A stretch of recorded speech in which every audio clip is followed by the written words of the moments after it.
নমস্কাৰ মোৰ ছাত্ৰ ছাত্ৰীসকল মোৰ ইউটিউব চেনেলৰ অন্যটা ভিডিঅ'ত তোমালোকক আন্তৰিক স্বাগতম জনাইছোঁ আৰু আজি এই ভিডিঅ'ত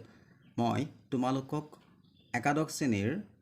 ইংৰাজী পাঠ্যপুথিৰ প্ৰথম পাঠ দ্য পোৰ্ট্ৰেইট অফ এ লেডিৰ যিসমূহ প্ৰাতভিত্তিক প্ৰশ্ন আছে সেই প্ৰশ্নসমূহৰ উত্তৰসমূহ তোমালোকৰ লগত আলোচনা কৰিম। কুৱেশ্যন নম্বৰ 1ত আছে the three phases of the author's relationship with his grandmother before he left the country to study abroad. পাঠক বা লেখক যেতিয়া বিদেশলৈ অধ্যয়ন কৰিবলৈ যায় তাৰ আগত আইতাকৰ লগত থকা যি সম্পৰ্ক আছিল সেই সম্পৰ্কৰ তিনিটা স্তৰ উল্লেখ কৰিব লাগে। তো সেই তিনিটা স্তৰ হৈছে the three phases of the author's relationship with his grandmother before he left the country to study abroad আৰ। বিদেশলৈ অধ্যয়ন কৰিবলৈ যোৱাৰ আগত আইতাকৰ লগত পাঠকৰ যি সম্বন্ধ আছিল সেই সম্বন্ধৰ তিনিটা স্তৰ হৈছে 1 নম্বৰ চাইল্ডহুড শৈশৱকাল। When he went to school, to the village school, his grandmother helped him to get ready and went to school with him. যেতিয়া তেওঁ গাঁৱৰ স্কুললৈ গৈছিল তেতিয়া পাঠকৰ আইতাকে তেওঁক স্কুললৈ প্ৰস্তুত কৰি দিছিল, প্ৰস্তুত কৰাত সহায় কৰিছিল আৰু তেওঁ নিজেই স্কুললৈ লগত গৈছিল। 2 নম্বৰটো হৈছে boyhood ল'ৰালিকাল। When he went to the city school in a bus, though he shared a room with grandmother, but she could no longer help him in his studies. আৰু দ্বিতীয় স্তৰটো তেতিয়া আহিছিল যেতিয়া তেওঁ ল'ৰালিকাল পাইছিল আৰু তেতিয়া তেওঁ চহৰৰ এখন স্কুললৈ গৈছিল। যদিও তেওঁলোকে একেটা কোঠাকে তেওঁলোকে আইতাক আৰু নাতিয়েক অৰ্থাৎ পাঠক ভগাই লৈছিল, কিন্তু তেওঁলোকে ভগাই লৈছিল যদিও আইতাকে কিন্তু তেওঁক আগৰ নিচিনাকৈ তেওঁৰ অধ্যয়নত বা তেওঁৰ পঢ়াৰ ক্ষেত্ৰত কোনো ধৰণৰ সহায় কৰিব পৰা নাছিল। 3 নম্বৰটো হৈছে আৰ্লি ইউথ আদিম ডেকাকাল, অৰ্থাৎ মানে তেওঁ ডেকাকালৰ প্ৰথম ভাগছোৱাত যেতিয়া তেওঁ বিশ্ববিদ্যালয়লৈ গৈছিল। When he went to the university and was given a room of his own, the common link of friendship between them was snapped. আৰু যেতিয়া তেওঁ বিশ্ববিদ্যালয়লৈ গৈছিল তেতিয়া তেওঁক এটা নিজাকৈ কোঠা দিয়া হৈছিল আৰু আইতাক আৰু নাতিয়েকৰ মাজত থকা অৰ্থাৎ আইতাক আৰু পাঠকৰ মাজত থকা যি বন্ধুত্বৰ এনাজৰী আছিল সেই এনাজৰী ছিঙি পৰিছিল। 2 নম্বৰ প্ৰশ্নটো হৈছে 3 reasons why the author's grandmother was disturbed when he started going to the city school. তিনিটা কাৰণ দৰ্শাব লাগে বা তিনিটা কাৰণ ক'ব লাগে যে কিয় পাঠকৰ আইতাকে দুখ পাইছিল যেতিয়া পাঠক চহৰৰ স্কুললৈ পঢ়িবলৈ গৈছিল বা পঢ়িবলৈ আৰম্ভ কৰিছিল। তো ইয়াৰ উত্তৰটো হৈছে the 3 reasons why the author's grandmother was disturbed when he started going to the city school are. তিনিটা কাৰণৰ কাৰণে পাঠকৰ আইতাক মনত দুখ পাইছিল যেতিয়া পাঠক চহৰৰ স্কুললৈ পঢ়িবলৈ গৈছিল। 1 নম্বৰটো হৈছে she hated the western science and learning. তেওঁ পশ্চিমীয়া শিক্ষা পশ্চিমীয়া বিজ্ঞান তেওঁ বেয়া পাইছিল অৰ্থাৎ ঘৃণা কৰিছিল। 2 নম্বৰটো হৈছে she was pained to know that there was no teaching of God and the scriptures. দ্বিতীয়তে তেওঁ এই কথাটো জানি দুখ পাইছিল যে সেই চহৰৰ স্কুলখনত ভগৱানৰ আৰু লিপিৰ কোনো শিক্ষা নাছিল। ভগৱানৰ বিষয়ে বা লিপিৰ ওপৰত কোনো ধৰণৰ হস্তলিপি যিবিলাক আছিল, যিবিলাক আমি তাম্ৰলিপি বা এনেকুৱা যিটো পুৰণি যিবিলাক ভাষাৰ লিপি আছিল সেই লিপিবিলাকৰ কোনো ধৰণৰ জ্ঞান প্ৰদান কৰা হোৱা নাছিল। আৰু 3 নম্বৰ পইণ্টটো হৈছে she disliked music, she thought it was not meant for decent people and gentle folk. 3 number কাৰণটো হৈছে যে তেওঁ গান বেয়া পাইছিল। তেওঁৰ মতে গান কোনো ভদ্ৰ লোকৰ কাৰণে নহয়, গান গাবৰ কাৰণে ইয়াৰ নিৰ্দিষ্ট কোনো মানুহ থাকে বা গান সাধাৰণ মানুহৰ কাৰণে নহয়। আৰু যিটো তেওঁলোকৰ অৰ্থাৎ পাঠকৰ স্কুলত গানৰ পাঠদান দিয়া হৈছিল বা গানৰ পাঠ দিয়া হৈছিল। 3 নম্বৰ প্ৰশ্নটো আছে 3 ways in which the author's grandmother spent her days after he grew up. তিনিটা উপায়েৰে আইতাক অৰ্থাৎ পাঠকৰ আইতাক তেওঁ ডাঙৰ হোৱাৰ পাছত কটাবলৈ লৈছিল। The 3 ways in which the author's grandmother spent her days after he grew up. পাঠক ডাঙৰ হোৱাৰ পাছত পাঠকৰ আইতাকে তিনিটা উপায়েৰে সময় কটাইছিল আৰু দিন কটাইছিল। সেয়াকেইটা হৈছে she lived alone in her room as she accepted her loneliness quietly. তেওঁ অকলশৰে নিজৰ কোঠাতে বাস কৰিছিল আৰু তেওঁ অকলশৰীয়া বুলি তেওঁ নিজেই বিনা প্ৰতিবাদে গ্ৰহণ কৰি লৈছিল। বিটো হ'ব she sat at her spinning wheel and reciting prayers. তেওঁ জটৰৰ ওচৰত বহি জটৰত সূতা কাটি আৰু প্ৰাৰ্থনা কৰাত সময় পাৰ কৰিছিল। আৰু অৰ্থাৎ 3 নম্বৰটো হৈছে in the afternoon she fed the sparrows for half an hour. আৰু সন্ধিয়ালৈ অৰ্থাৎ পিছবেলালৈ তেওঁ ঘনচিৰিকা চৰাইবিলাকক আধা ঘণ্টামানৰ কাৰণে সিহঁতক খাবলৈ দিয়ে Question number 4 আছে the odd ways in which the author's grandmother behaved just before she died পাঠকৰ আইতাক মৃত্যু হোৱাৰ আগমুহূৰ্তত যিকেইটা অদ্ভুত উপায়েৰে তেওঁ সময় পাৰ কৰিছিল বা আচৰণ কৰিছিল সেইকেইটা উল্লেখ কৰিব লাগে ইয়াৰ উত্তৰটো হৈছে the author's grandmother just before her death she refused to talk to anyone as she had omitted to pray পাঠকৰ আইতাক মৃত্যু হোৱাৰ আগমুহূৰ্তত তেওঁ কাৰো লগত কথা পাতিব বিচৰা নাছিল কথা পাতিবলৈ অমান্তি হৈছিল যেহেতু তেওঁ শেষৰ সময়কণ তেওঁ প্ৰাৰ্থনা কৰাত ব্যৱহাৰ কৰিব বিচাৰিছিল বা প্ৰাৰ্থনা কৰাত অতিবাহিত কৰিব বিচাৰিছিল the previous night she sang songs of homecoming of the warriors and played the drum by collecting the women of the neighborhood আৰু আগনিশা তেওঁ কি কৰিছিল যে এই যোদ্ধাবিলাক বা যিসকল যুঁজাৰু ঘৰৰ যে ঘূৰি আহে তেওঁলোকৰ যি হোম কামিং সং সেই গানবিলাক তেওঁ গাইছিল এটা ঢোল এটা ড্ৰাম বজাই দাফালি অৰ্থাৎ ড্ৰাম যেহেতু তেওঁ শিখ মানুহ হয় গতিকে তেওঁ ঢোল নবজায় আমাৰ নিচিনাকৈ তেওঁ ড্ৰাম বজায় অৰ্থাৎ দাফালি বজায় আৰু তেওঁ এখন দাফালি বজাইছিল আৰু লগতে তেওঁ কি কৰিছিল সুবুৰীয়াৰ যিসকল মহিলা আছিল মহিলাবিলাকক গোটাই লৈছিল আৰু তেওঁলোকক গোটাই লৈ যি home coming of the warrior যিবিলাক গান আছিল সেইবিলাক গাইছিল আৰু লগতে দাফালিখন বজাইছিল She was not going to waste any more time and ignored the protest of the author's family members. আৰু মৃত্যুৰ দিনাখন যদিও পাঠকৰ পৰিয়ালৰ সদস্যসমূহে বা সদস্যবিলাকে তেওঁক বাধা দিছিল প্ৰতিবাদ কৰিছিল কিন্তু তেওঁ সকলো প্ৰতিবাদ আওকাণ কৰি তেওঁ অকণো সময় নষ্ট নকৰাকৈ তেওঁ প্ৰাৰ্থনা কৰাত ব্যস্ত হৈ আছিল She lay peacefully in bed praying and telling the beads of her rosary. তেওঁ শান্তিপূৰ্ণভাৱে বিছনাত শুই আছিল আৰু বিছনাত শুই তেওঁ প্ৰাৰ্থনা কৰি আছিল আৰু লগতে তেওঁ সেই ৰজাৰী অৰ্থাৎ জপমালাৰ গুটি হিচাপ কৰি আছিল 5 নম্বৰ প্ৰশ্নটো হৈছে the way in which the sparrows expressed their sorrow when the author's grandmother died সেই যি উপায়েৰে বা যি ধৰণে ঘনচিৰিকা চৰাইবিলাকে পাঠকৰ আইতাকৰ মৃত্যুত তেওঁলোকৰ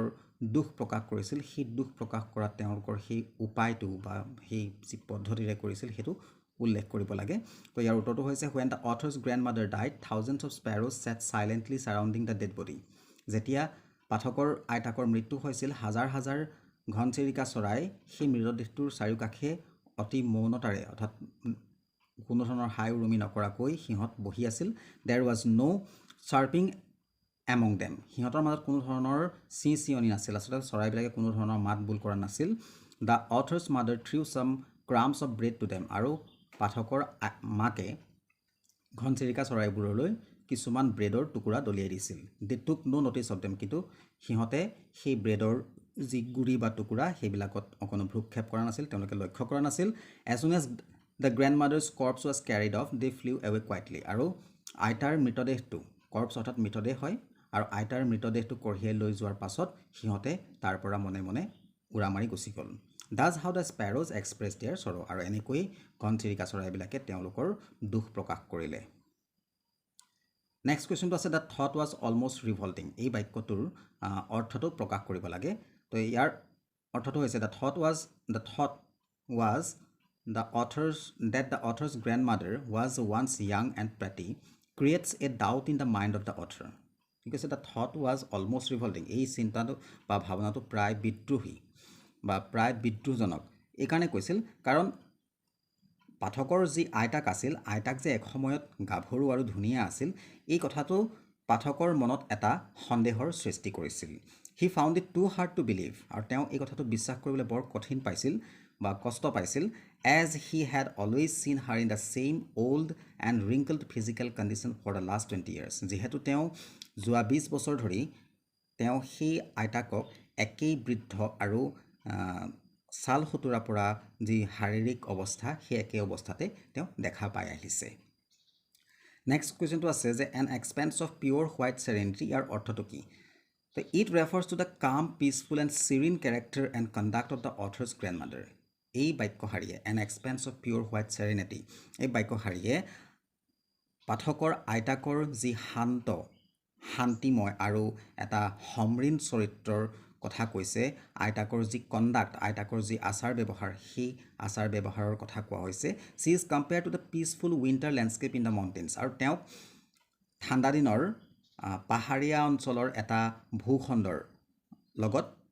তুলনা কৰা হৈছে she was always attired in spotless white clothes and had silver hair আৰু তেওঁ সদায় একদম নিখুঁত বগা কাপোৰ পৰিধান কৰিছিল আৰু তেওঁৰ পকা অৰ্থাৎ চিলভাৰ ৰূপালী ৰঙৰ চুলি আছিল অৰ্থাৎ তেওঁৰ চুলিবিলাকো পকা আছিল অৰ্থাৎ তেওঁ সম্পূৰ্ণভাৱে সাজ পোছাক গাৰ বৰণ চুলিৰ বৰণৰ সৈতে একেবাৰে মিল আছিল অৰ্থাৎ তেওঁ সম্পূৰ্ণ বগা আছিল thus she presented a picture of pure white serenity আৰু এনেকৈ তেওঁ একদম বিশুদ্ধ বগাৰ এটা ছবি তেওঁ উপস্থাপন কৰিছিল নেক্সট কুৱেশ্যনটো আছে এই টাৰ্ণিং পইণ্ট এই পাঠটিত কি অৰ্থ প্ৰকাশ কৰিছে it refers to the point of time when the author's relationship with his grandmother changed after they moved to the city house এই টাৰ্ণিং পইণ্ট এই শব্দটোৱে পাঠকৰ আইতাকৰ লগত থকা যি সম্বন্ধ আছিল সেই সম্বন্ধৰ কথা উল্লেখ কৰিছে যেতিয়া তেওঁলোক চহৰৰ ঘৰত থাকিবলৈ গৈছিল আৰু চহৰৰ ঘৰত থাকিবলৈ যোৱাৰ পাছত তেওঁলোকৰ যি সম্বন্ধ আছিল সম্বন্ধত কিছু ফাট মেলিছিল বা তেওঁলোকৰ যি আইতাক আৰু নাতিয়েকৰ মাজত যি সম্পৰ্কৰ এনাজৰি আছিল বন্ধুত্বৰ যি এনাজৰি আছিল সেই এনাজৰিডাল দুৰ্বল হৈ পৰিছিল সেইটোৱে তেওঁলোকৰ এটা টাৰ্ণিং পইণ্ট আছিল the grandmother was unable to accompany the author to school as he travelled by a motor bus আৰু আইতাকে পাঠকৰ লগত স্কুললৈ লগত যাব পৰা নাছিল যিহেতু তেওঁ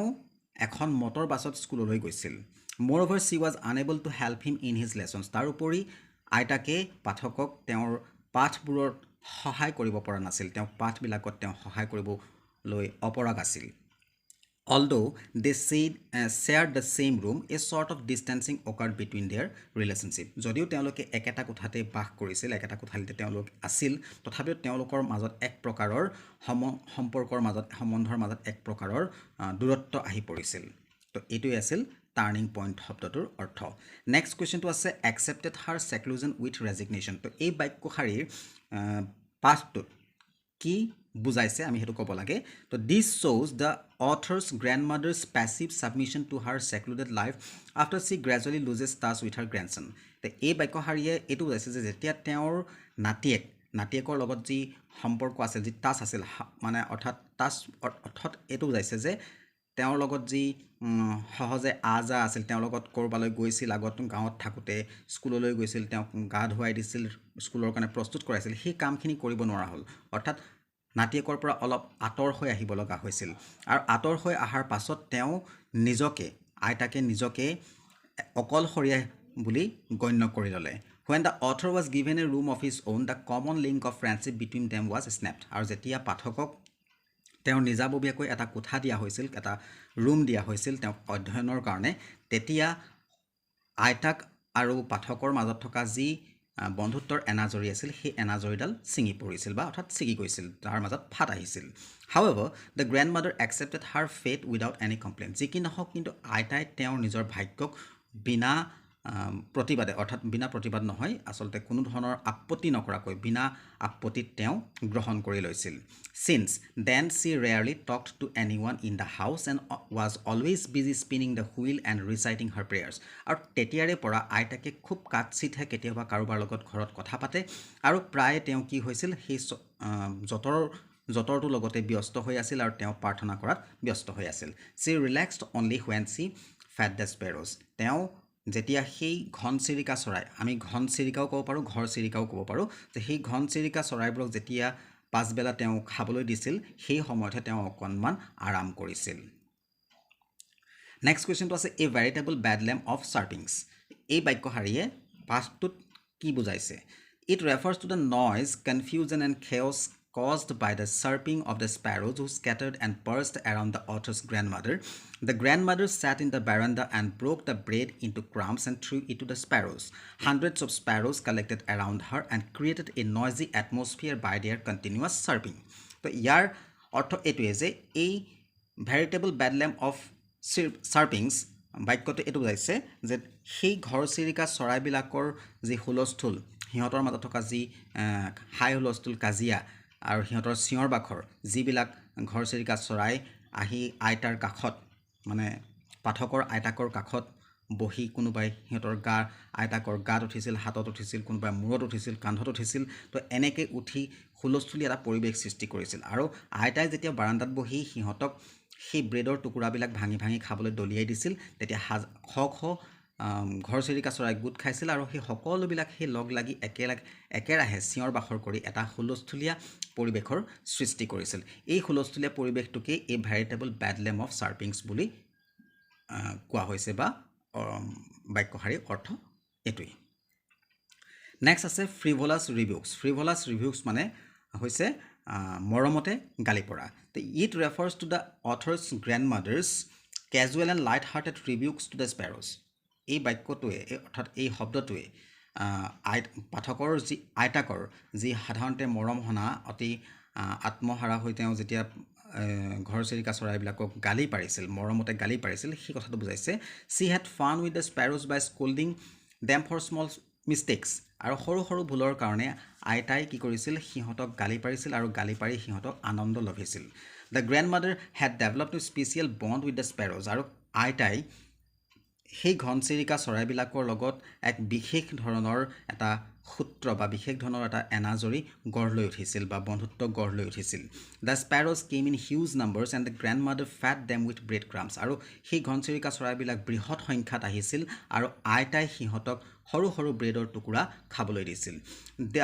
The sparrows perched on her legs, shoulders and even sat on her head, but she smiled and never shooed them away. আৰু সেই ঘনচিৰিকা চৰাইবিলাকে আহি আইতাৰ ভৰিত, কান্ধত, আনকি মূৰতো আহি বহিছিল, কিন্তু আইতাই সিহঁতক খেদি পঠোৱা নাছিল বা খেদি দিয়া নাছিল, বৰঞ্চ তেওঁ এটা হাঁহিহে মাৰিছিল। নেক্সটটো আছে দ্য চেজিং skins of the dilapidated drum. চেজিং skins of the dilapidated drum বাক্যটোৰ অৰ্থ কি বা কোন কথাটোক বুজাইছে সেইটো ক'ব লাগে। It points to the shabby and deteriorated state of the drum. সেই যি ডাফালিখন, ড্ৰাম মানে সাধাৰণতে আমি অসমীয়াত ঢোল বুলি কওঁ বা দবা হ'ব পাৰে, কিন্তু ইয়াত ড্ৰাম বুলি ডাফালিখনক বুজোৱা হৈছে। আৰু সেই ডাফালিখনৰ যি চেবি মানে অৰ্থাৎ লেতেৰা, একেবাৰে জৰাজীৰ্ণ অৱস্থা, ডিটাৰিয়েটেড ষ্টেট মানে বেয়া অৱস্থা, সেই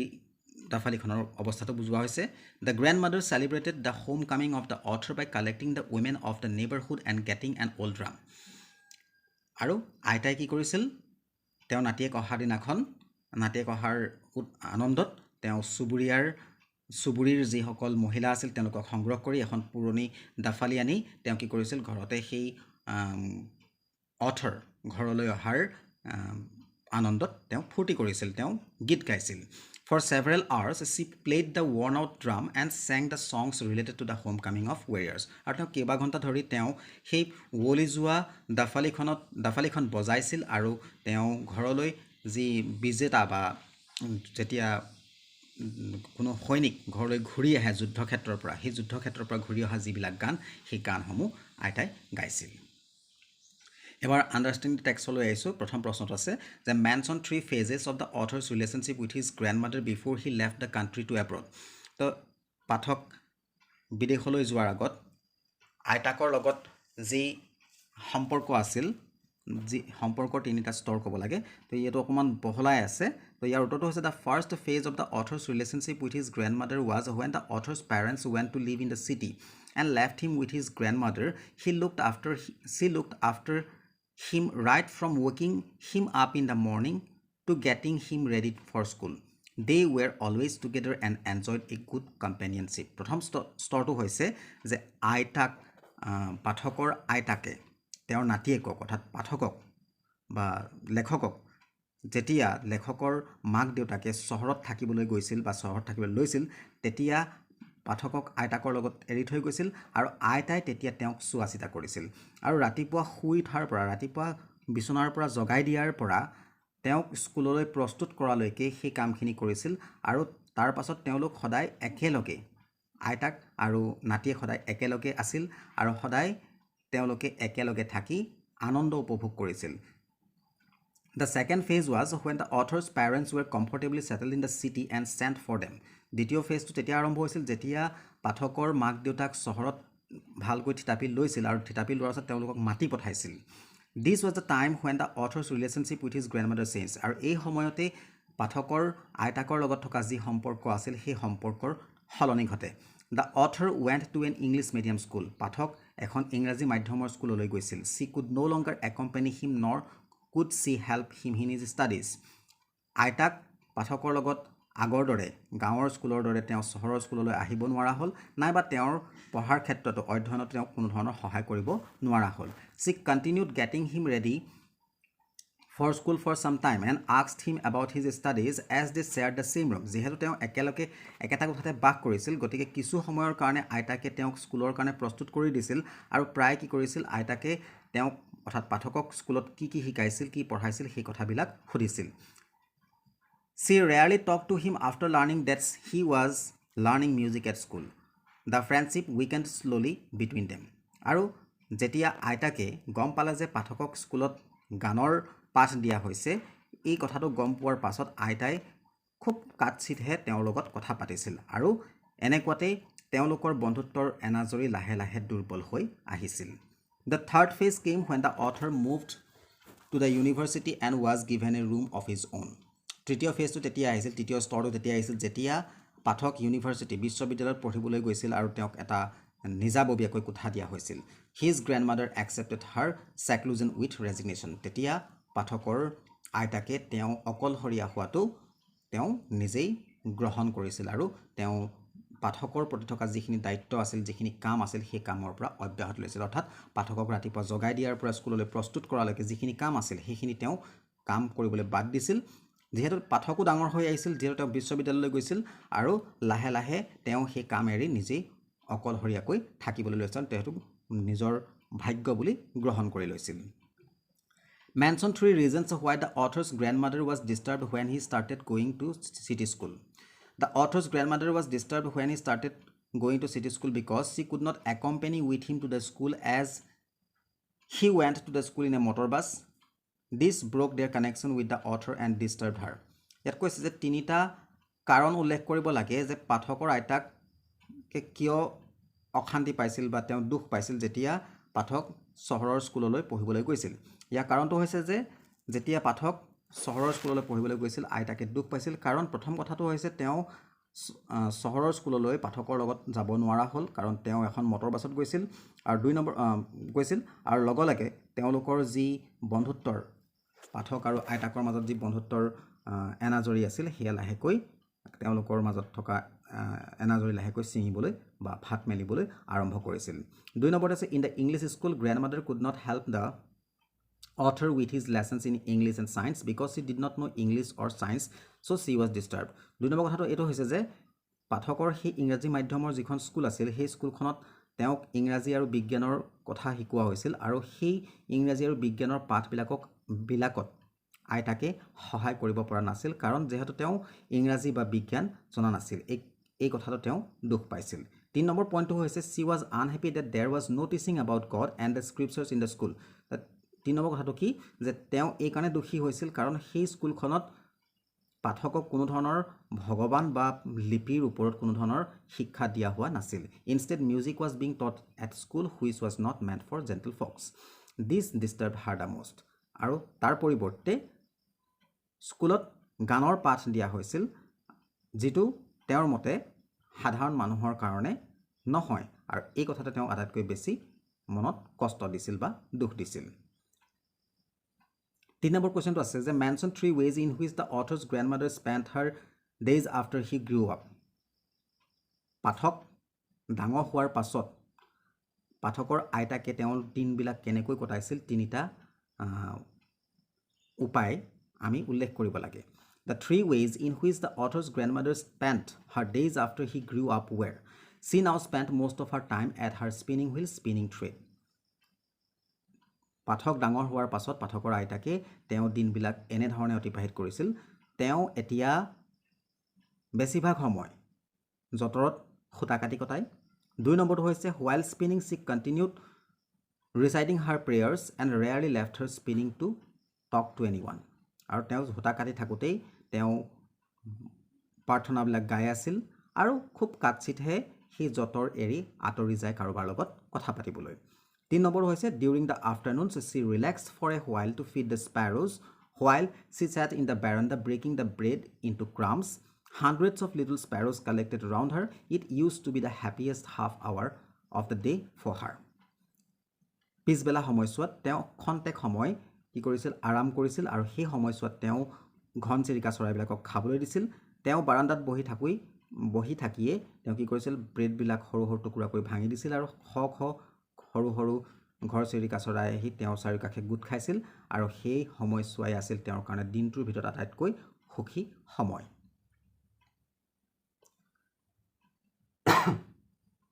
Next question to us mention the odd way in which the author's grandmother behaved just before she died.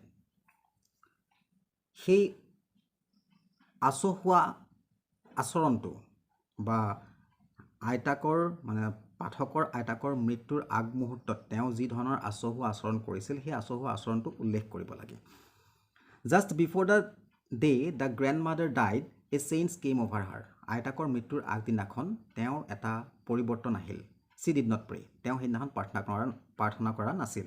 She collected the women of the neighborhood took an old drum and started singing. তেওঁ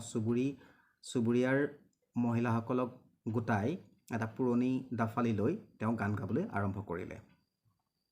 Next morning she was taken ill. ইদিনাখন ৰাতিপুৱা তেওঁ নৰিয়াত পৰিল The doctor said it was a mild fever and would go away. But the grandmother thought it differently. চিকিৎসকে ক'লে যে হেতু এটা মৃদু জ্বৰ যেটো ভাল হৈ যাব কিন্তু আইতাই কথাটো অলপ বেলেগ ধৰণে ভাবিলে She told everyone that her end was near and she would spend the last few hours of her life in prayer and would not waste her time talking to anyone. তেওঁ সকলোকে ক'লে যে তেওঁৰ শেষ কাক চাপি আহিছে চমু চাপি আহিছে আৰু তেওঁৰ শেষৰ জীৱনৰ কেই ঘণ্টামান সময় তেওঁ কথা পাতি নষ্ট কৰিব নিবিচাৰি তেওঁ প্ৰাৰ্থনা কৰিব বিচাৰিছে She lay peacefully in bed praying and before anyone could suspect her lips stopped moving and the rosary fell from her fingers thus she passed away আৰু তেওঁ বিছনাত শান্তিপূৰ্ণভাৱে শুই আছিল প্ৰাৰ্থনা কৰি আছিল আৰু কোনোবাই সন্দেহ কৰাৰ আগতেই তেওঁ উঠজুৰ লৰচৰ কৰিবলৈ বন্ধ হৈছিল আৰু তেওঁৰ আঙুলিৰ পৰা সেই জপমালাডাল সৰি পৰিছিল এনেকৈ তেওঁ অতি শান্তিপূৰ্ণভাৱে এই পৃথিৱীৰ পৰা গুচি গৈছিল Next question to us mention the way in which the sparrows expressed their sorrow when the author's grandmother died. পাঠকৰ আইতাকৰ মৃত্যুত সেই ঘনচিৰিকা চৰাইবিলাকে কেনে ধৰণে তেওঁলোকৰ দুখ প্ৰকাশ কৰিছিল এই কথাটো উল্লেখ কৰিব লাগে তো in the evening when the author and his family members went to grandmother's room to take her for cremation they saw thousands of sparrows sitting scattered on the floor near her সন্ধিয়ালৈ যেতিয়া পাঠক আৰু তেওঁ পৰিয়ালৰ সদস্যবিলাকে আইতাকৰ ৰুমলৈ গৈছিল আইতাকক শেষকৃত্য সম্পন্ন কৰিবলৈ তেওঁ শৰীৰটো আনিবলৈ মৃতদেহটো আনিবলৈ তেওঁলোকে দেখিলে যে হাজাৰ হাজাৰ ঘনচিৰিকা চৰাই মজিয়াত বহি তেওঁৰ কাষত বহি আছে there was no chirping আৰু সেই ঘনচিৰিকা চৰাইবিলাকৰ মাজত কোনো ধৰণৰ চিঞৰ বাখৰ নাছিল চিঞনি নাছিল the author's mother offered them some bread but the sparrows took no notice পাঠকৰ মাকে ঘনচিৰিকা চৰাইবিলাকক অলপ ব্ৰেড আনি দিছিল খাবলৈ কিন্তু হিহতে সেই ব্ৰেডলৈ লক্ষ্য নকৰিলে বা হেবিলাক নাখালে After grandmother's body was taken away the sparrows flew away quietly আৰু আইতাৰ মৃতদেহটো লৈ যোৱাৰ পাছত সেই ঘনচিৰিকা চৰাইবিলাক তাৰ পৰা মনে মনে উৰি গুচি গ'ল Thus the sparrows mourned her death and paid their silent tribute to the grandmother আৰু এনেকৈ ঘনচিৰিকা চৰাইবিলাকে তেওঁৰ মৃত্যুত দুখ কৰি তেওঁলোকে অৰ্থাৎ সেই চৰাইবোৰে নীৰৱে আইতাৰ প্ৰতি শেষ সন্মান যাচি থৈ গ'ল তো ছাত্ৰ ছাত্ৰীসকল তোমালোকৰ পাঠটিৰ প্ৰশ্নোত্তৰ এইকেইটাই আছিল মই তোমালোকক যিমান পাৰো সহজ বুলি ভাবিছোঁ মই সহজ ভাষাৰে বুজাই দিবলৈ চেষ্টা কৰিলোঁ আৰু যদি ভিডিও চাই ভাল লাগিছে তোমালোকে এটা লাইক কৰিবা মোক কিবা সুধিবলৈ থাকিলে কমেণ্ট কৰিবা আৰু তোমালোকে ভিডিও যিমান পাৰা ফ্ৰেণ্ড সাৰ্কুলৰ মাজত শ্বেয়াৰ কৰি দিবা আৰু যদি চেনেলটোত প্ৰথমবাৰৰ বাবে আহিছা এই ভিডিওটো প্ৰথমবাৰৰ কাৰণে চাইছা তেনেহলে চেনেলটো সাবস্ক্ৰাইব কৰি লবা কাৰণ তোমালোকক এনেকুৱা ধৰণৰ ভিডিওসমূহ মই আগলৈ আপলোড কৰি থাকিম যাতে তোমালোকে অকনো মিছ নকৰাকৈ পাই থাকা তাৰ বাবে চেনেলটো সাবস্ক্ৰাইব কৰি লবা ধন্যবাদ